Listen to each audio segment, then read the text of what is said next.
Hey guys, what's going on? It's me, Jay. I want to do this crazy video on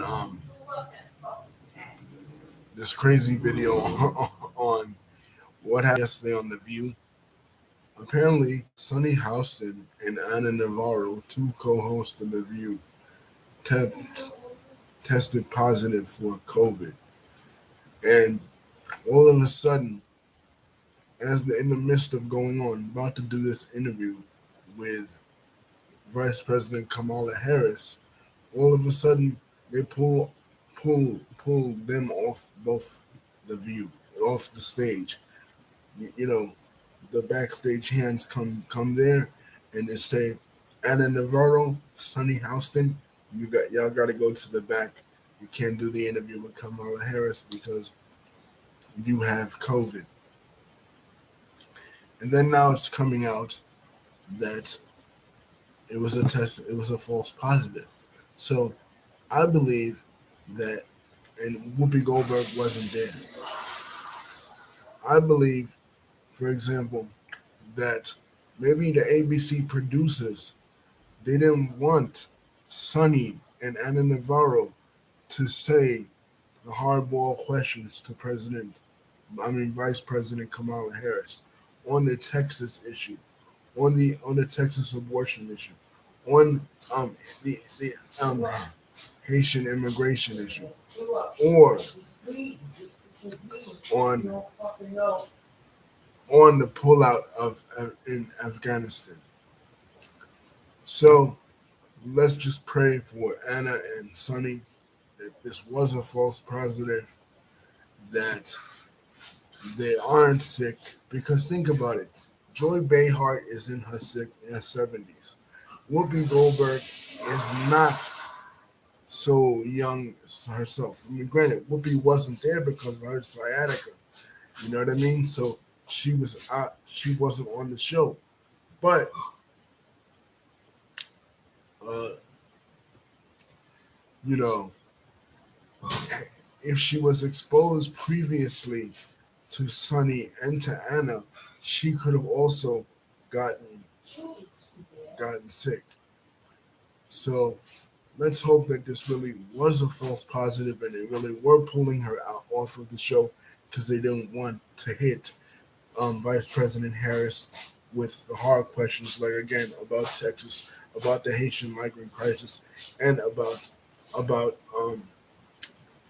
uh, the pullout of Afghanistan. But if this really was a COVID thing, it's going to show that for some of these talk shows, they're going to have to vet a little bit more. Why is it that us, the citizens of the United States, have to go through hoops and jump through hoops in order to just go to this store, or to just go to a movie, or to just go to museums, and and and, and these celebrities don't have to do that. They should be properly vetted as soon as they go out there.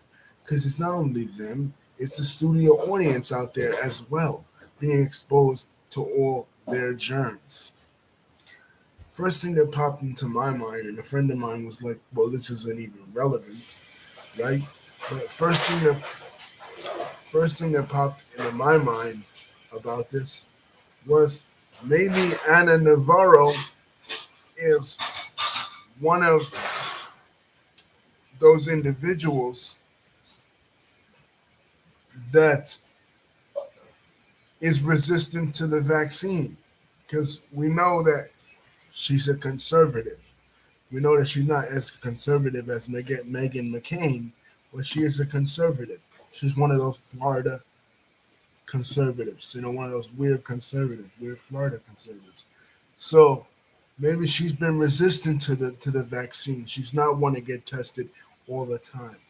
I always find it interesting with the View that kind of reminds me of like a reality show or like professional wrestling, right? With the ladies on the View, where they present as they're all getting along, but backstage there is always some kind of beef between them. It bubbled over in the 2000s with Elizabeth Hasselbeck and Rosie O'Donnell, but now you got this. Maybe Anna Navarro is one of them types like, oh, I ain't getting no vaccine. It's against my freedom. It's against my um, you know, political beliefs, not religious beliefs, but political beliefs. But somehow conservatives will tie religion into it anyway. You know what I mean? That's how they always do. But maybe she might say that. You know what I mean? She might say that. You know, she's saying that. But with Sonny Houston, I don't get either. Why Sonny um got sick or supposedly got sick. But anyway, I just hope that it is a false positive test and that was really the reason because whether or not we like the ladies on the view, whether or not we disagree with them or not, um, you know, it's been a political outlet for so many people for so many years, for 25 years. It's been a way for the lay people that don't want to sit there and watch Fox News all the time. They don't want to sit there and watch CNN all the time or MSNBC all the time to really get their political news and really get a human perspective and especially a female perspective on what is really going on in the world. So, anyway, don't forget to like and subscribe, hit the bell button to see when my next video is coming out. Um, Love y'all and comment because I know I got a lot of stuff wrong. I'm not such an avid fan of The View. I don't really watch it, but when something like this really goes down, it really makes me raise an eyebrow. Love y'all. Peace.